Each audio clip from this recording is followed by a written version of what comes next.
Whew,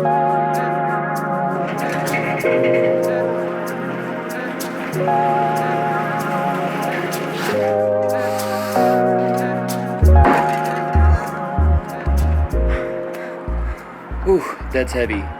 Today we're gonna learn how to paint a canvas, a graffiti canvas, with the fastest ways possible. Fastest techniques possible. Let's get into it. But first I gotta pick what paint we're gonna use for the background. I got a lot of scraps to choose from. I'm gonna sort through all this real quick and then we'll go inside and get the canvas going. So this is the canvas we're painting today. I already did the outline just to make this tutorial a little bit quicker. When I first started this channel, it was really all about me trying to learn how to paint graffiti, kind of getting into the roots of it. So I started on canvases, but there are a few techniques that I really always used for canvases specifically, and those are the techniques we're covering today. There's three major things that I want to cover and talk to you about, maybe teach you, whatever, maybe, definitely. The major thing that I always get on all of my graffiti related videos, or canvas videos anyway, is the supplies. What is that paint you're using to fill in the letters? And then the other is the second technique that I'm going to talk to you about, which is my reverse stencil technique. I think I got that from Neon Mummy. Neon Mummy was the bomb when I was getting into stickers back then. But I got into doing reverse stencils using masking tape. We'll talk about that as well. So now anyone who has questions can come to this video and learn about this process. Let's get it started. Let's go. So the first step is the fill.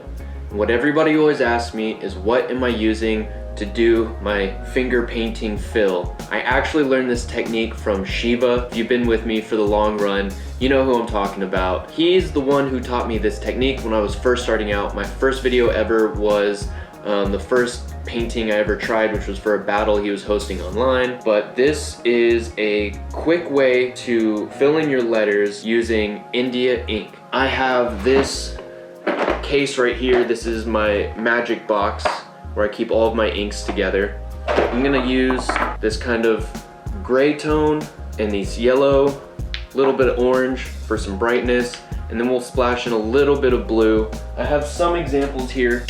One classic example, you can see this middle kind of top to bottom gradient. That's kind of what graffiti is generally known for. You see this a lot with pieces up on walls, is that top to bottom gradation. But what I'm going to do to approach today is actually more of this style. This is one of my favorite canvases that I've done. And as you can see, it's not, you know, the colors are kind of sporadic. They're mixed in. You get this angle effect going on. So that's how I'm gonna approach this one, with a little bit more color variation. This is really just for tutorial purposes, so I figure let's go ahead and experiment with it. But the way that I'm going through these kind of techniques is not the only way to use these techniques. This is just kind of the foundations of what I use. So there are so many variations and ways you can actually manipulate these processes to get different effects. So, you know, take them, run with them, and really make them your own. But let's go ahead and start filling in this new canvas. So the first thing to understand about using these kind of inks is that they are India ink. This is not acrylic ink or ink that you use with calligraphy pens. This is India ink, and the good thing about India ink is that it's more translucent. You don't have to water it down as much as you have to water down your acrylic inks. When I first tried this, I tried with acrylic inks, and what happens is, because you're putting on acrylic on top of paint, which is all this black outlining, the acrylic ink will actually start hiding and covering up the black, and we want the black to show through, which is why we start with a black and white outline. Because you've already cut back on all your lines to have sharp points and sharp corners, we don't want to have to go back on top of that later after we do the fill and try and clean it up a second time. So you really want to use inks that are going to be translucent and that are going to allow your black outline to show through. The second thing to consider while using these inks to fill everything in is you want to start with your lightest color and then build up to your dark colors, and then that way you still have room to use your light colors again to kind of finish filling in any sort of missed spaces. So the second tip that I have is you want to move pretty quickly. These inks dry pretty fast, so you want to move it around as quickly as you can. And on top of that, because they dry so quickly, when you put fresh ink down on dry ink, it will kind of pull that dry ink back up. So you want to move quick when you apply new ink on top of old ink, so that you don't get weird artifacts where the underlying ink actually gets pulled up from its original space. I have not done this in a while, so I'm actually pretty stressed about this, but we'll start with the lightest color, which is the yellow. So what I'm gonna do is just kind of make some drops everywhere, space them out a bit.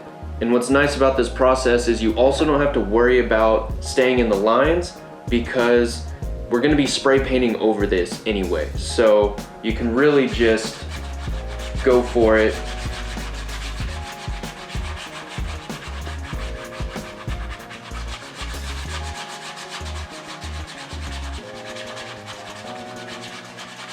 And you really want to thin it out and get a good spread on everything so it doesn't build up too much on the black. All right, now I'd like to add a little bit of orange for accent. I'm gonna overlap the yellow just a little bit. I don't really want too much, so we'll just kind of make a few spots.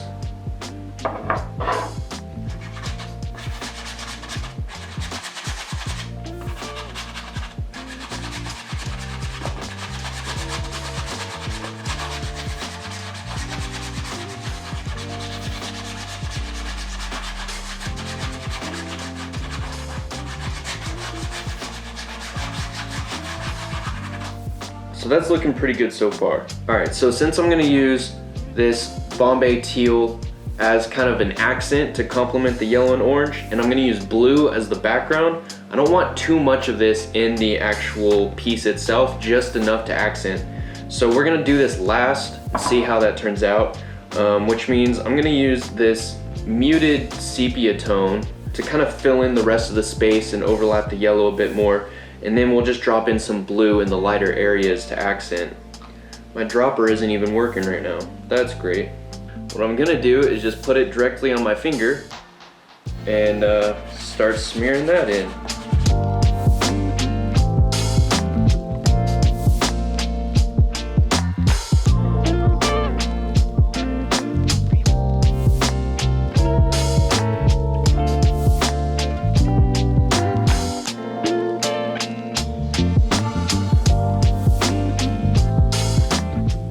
About how that's looking now.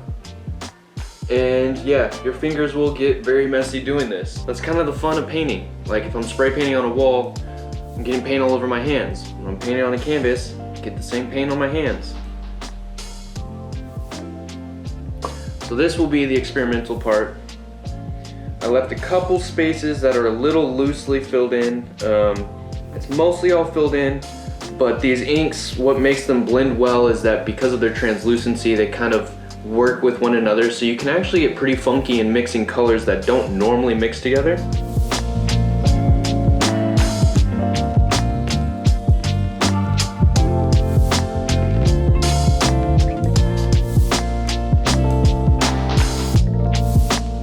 That's looking pretty good actually.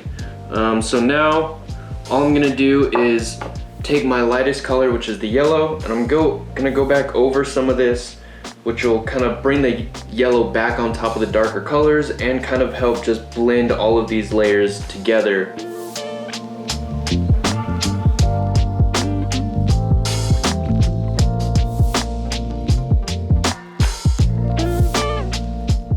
Now it took a little longer because I was experimenting and really mixing these colors. But if you're just doing a quick 2-color, 3-color fade top to bottom, you can see how this very quickly fills in the whole piece and gives you a really unique texture.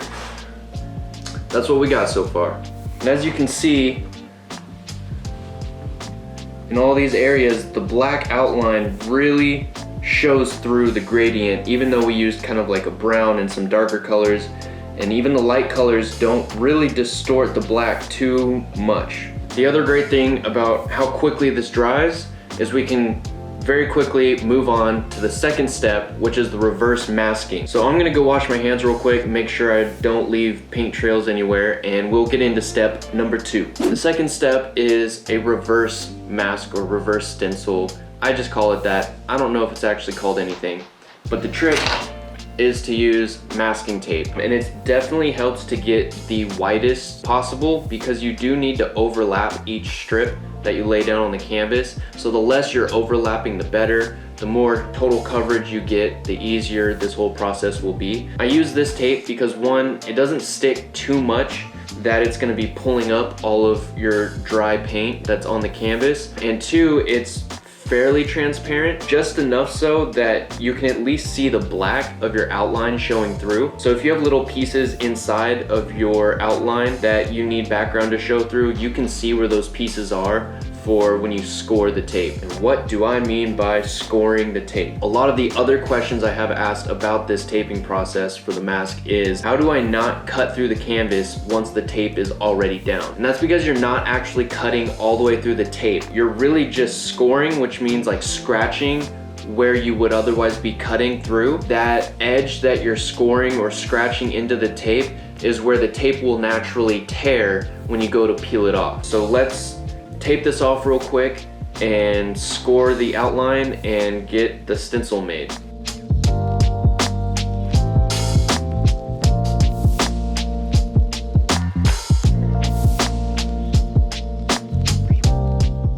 All right, now that we have all the tape down, all we gotta do is go around our outline. I recommend a X-Acto blade. Those are good for control, gives you a nice sharp point so you can get these nice little tight corners and crevices. I designed this piece where there aren't really any negative spaces in the middle, so it's a pretty clean outline just around the outside, and I'm just gonna use my pocket knife that I keep on me.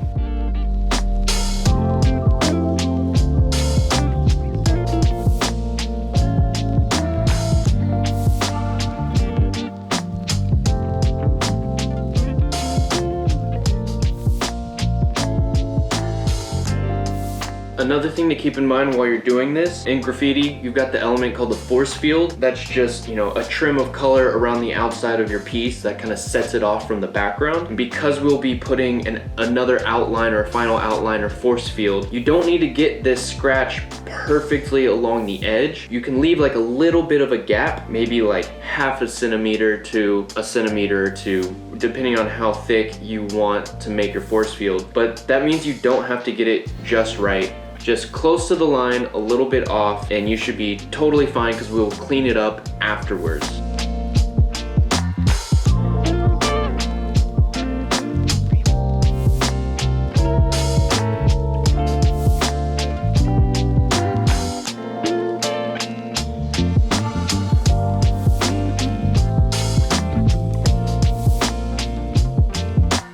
All right, we have our stencil done. Outline's a little messy, but again, we're just gonna clean that up afterwards. So you don't need to spend too much time on this. More often than not, this is a very fast way to keep kind of your original piece safe while you now create a background. The other benefit to this method is that instead of painting a random background and then trying to create your piece on top of that, you actually are now able to kind of manipulate your background to fit the outline or design that you've already created. So now this way we can formulate the background that will complement the way that we've got the piece going on. So let's head outside and throw some spray paint on this.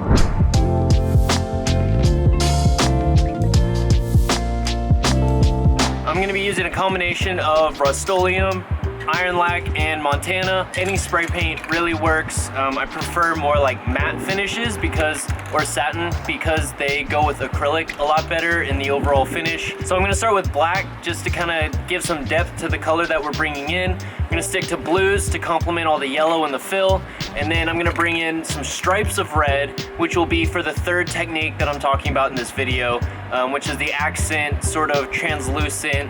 Anyway, I'll explain it when we get there.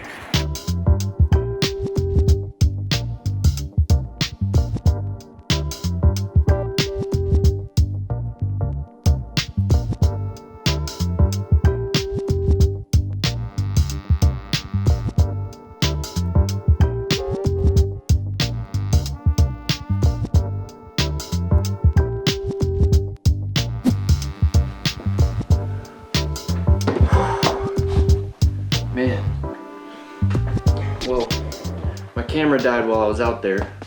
Still a bit wet and sticky. As you can see, we definitely covered this with some spray paint. Now the red stripe is going to be for the third technique that I want to talk about, which is kind of a translucency effect. I don't know how to explain it without showing you really. Before I take a break to let the paint dry and sit back down, I want to do the reveal so you can see how this comes together with the reverse stencil. So here we go.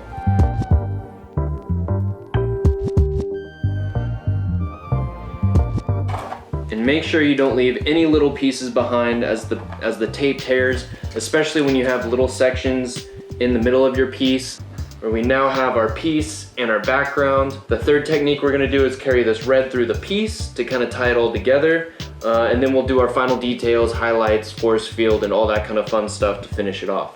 But before we jump into the third technique, I'm gonna go wash this paint off. I'm gonna let this background dry a little longer, and I will be back in just a moment so that we can finish this up. All right, I'm back. I'm refreshed, our paint is dry. What I'm gonna show you is the third technique of this video, which is getting into this red stripe and getting the whole fill and overlay finished for this section. Because we're working with straight lines, first thing we're gonna need is a straight edge. I've got this metal ruler, and for all of those questions I'm always asked, these are what I believe to be the best paint pens on the market for working on canvases and all kinds of stuff like that. A nice matte finish, tons of color options, different sizes, replaceable nibs, all kinds of great stuff. So these are the markers I'm using, but I don't have one in the red that I want, so I'm just using a Sharpie paint pen. First thing that we're gonna wanna do is create our border. Really, all you're doing is making sure you don't go over the outline. Everything else we're just gonna fill in with red.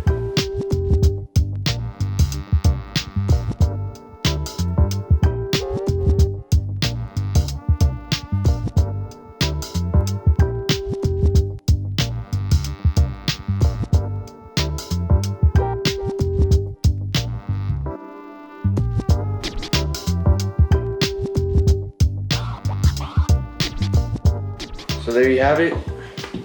And what's great about this is it really ties the piece to the background, but because you have the outline, it creates depth. And I used a maroon dark red for the 3D to emphasize that depth, as we're gonna have black 3D all along the top. And that's pretty much it. You can add your highlights, keep your highlights maybe white all uniform through, or maybe use like a pink or an even lighter red over this strip just to emphasize that depth of this color bar. That's a great way to emphasize a letter or a section of your piece, and also tie your crazy piece into your overall background. From here, it's just details and force field and finishing it up. So I'm gonna jump into this, throw in all my extra stuff, wrap it up, and then we'll take a look at the final product.